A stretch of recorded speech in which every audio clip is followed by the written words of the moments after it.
How is it going, everyone? It is ZLR. Today we're doing our Week 12 recap. And before we get into that, I always have the Patriots game by itself. It'll be either right here or right over here.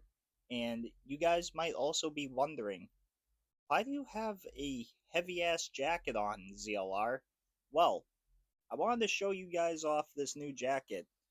Guys probably only seen it in maybe one or two other videos. Maybe you haven't seen it at all. But New England Patriots, pretty much Carhartt jacket. It's not a Carhartt jacket itself, but I mean, it's pretty damn close, and it's pretty comfy. I can say that. But yeah, the this was actually pretty.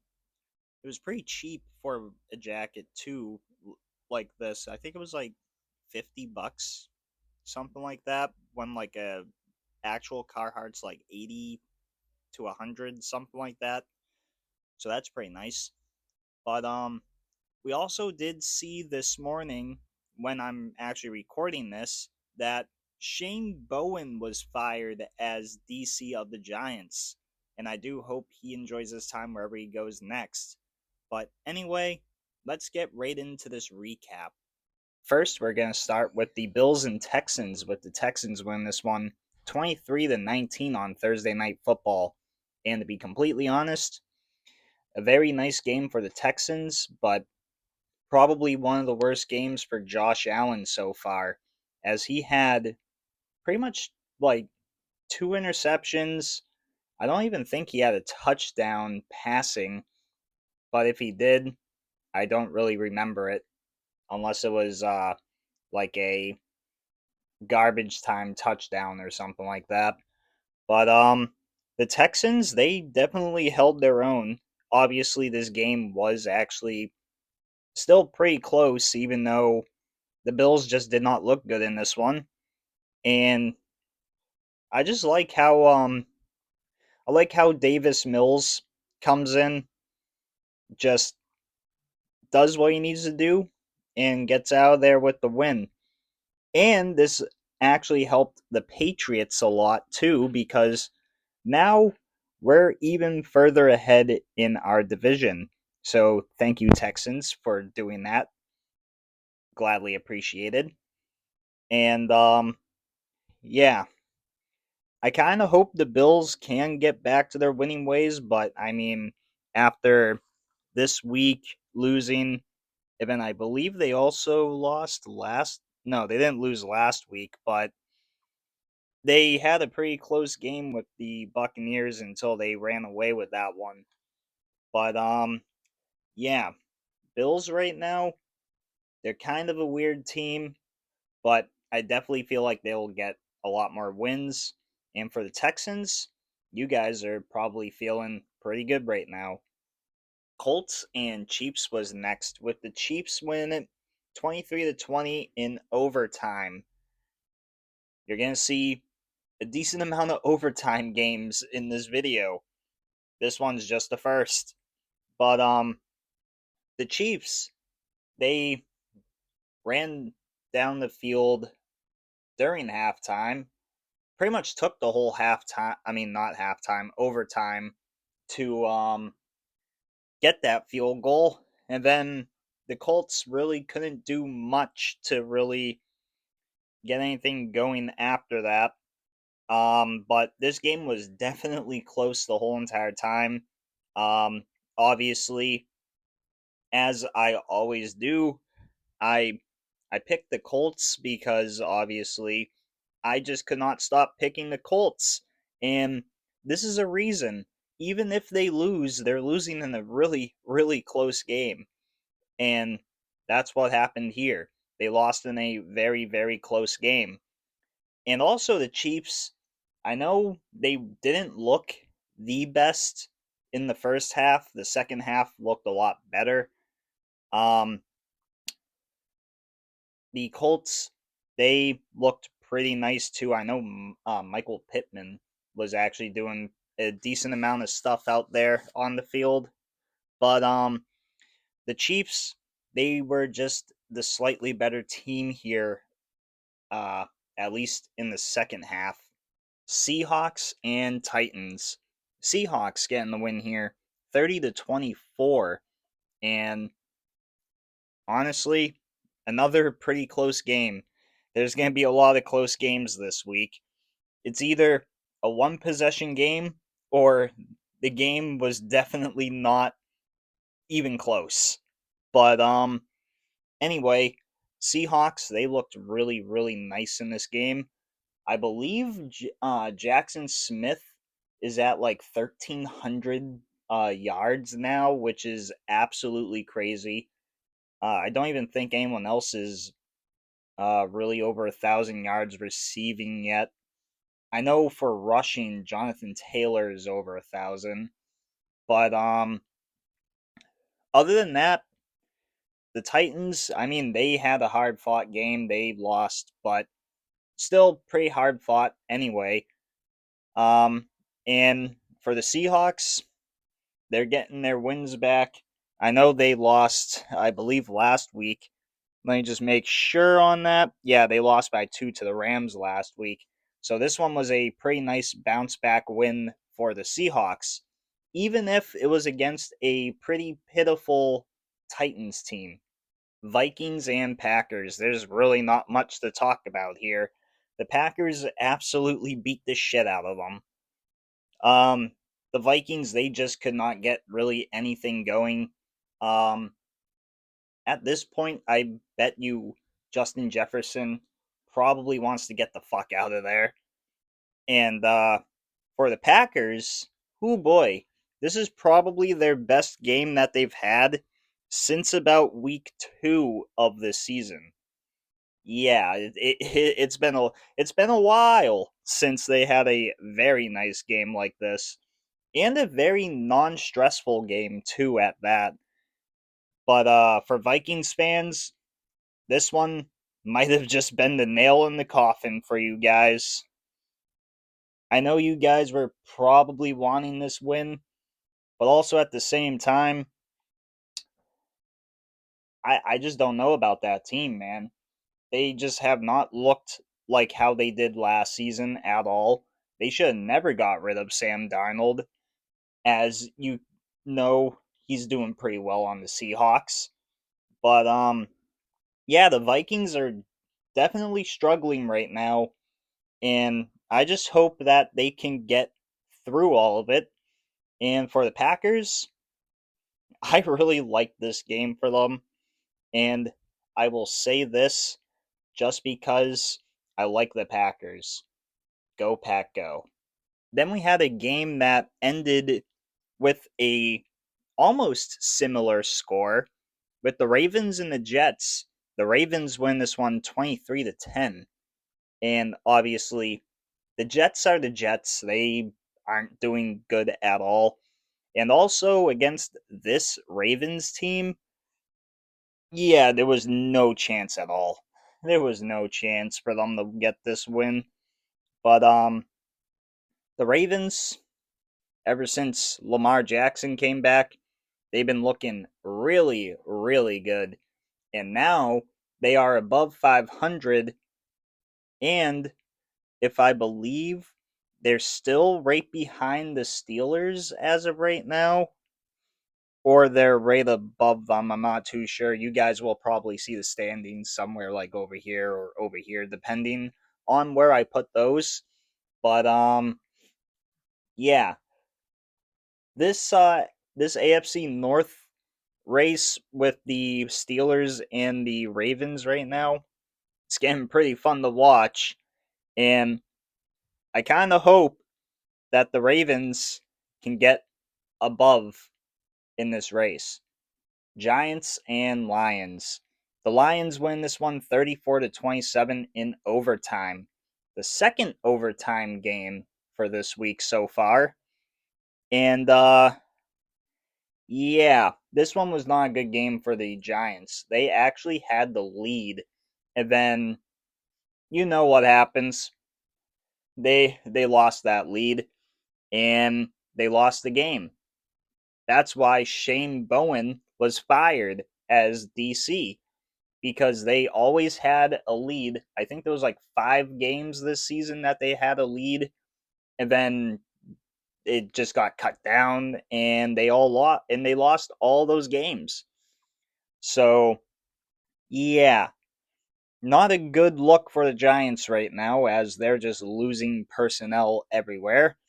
And for the Lions, not too sure what happened in that first half, uh, or really while they were down, but they definitely got back up and they kicked the Giants straight in the nuts. That's really all I can say. They kicked them straight in the nuts and probably bit their kneecaps off too while they were doing it. Chicago and the Steelers. The Bears win this one 31-28, but I bet you anything they wanted to have Aaron Rodgers out there so they could beat him up. Instead, they had Mason Rudolph out there.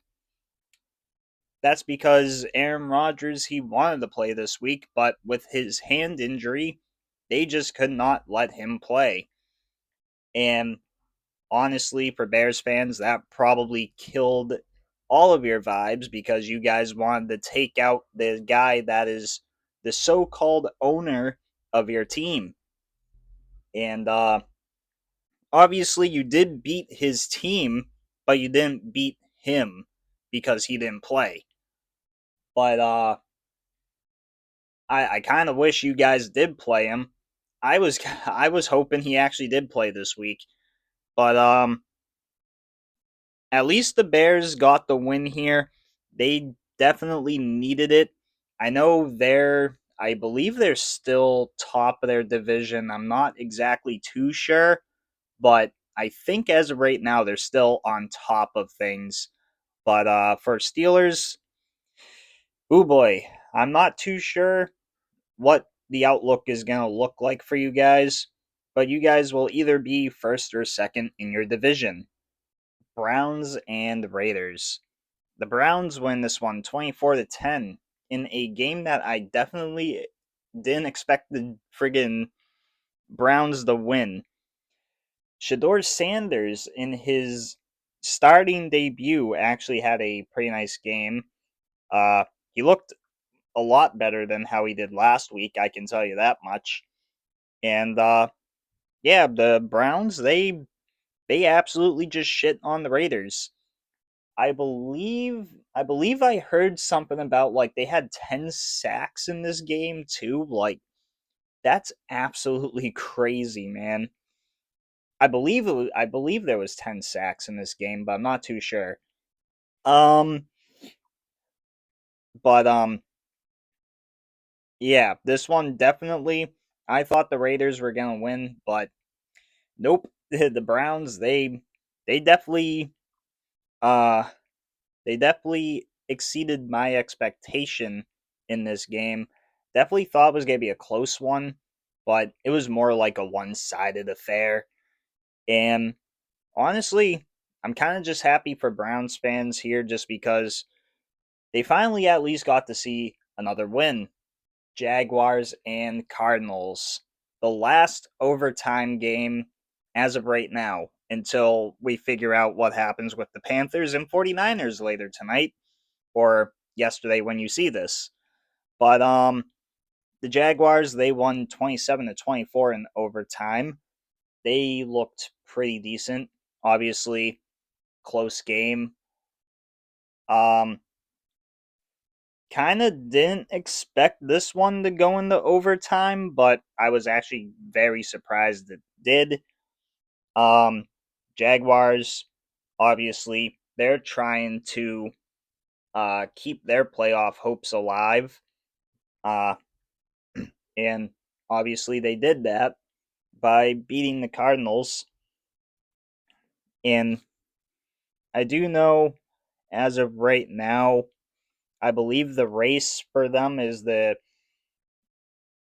friggin' Jags and Texans. So the Jaguars, I believe, are like a game or two ahead of them. I'm not too sure. I haven't really looked to like see that. I don't know anything really. But but like I said, the Jaguars, they just played good here.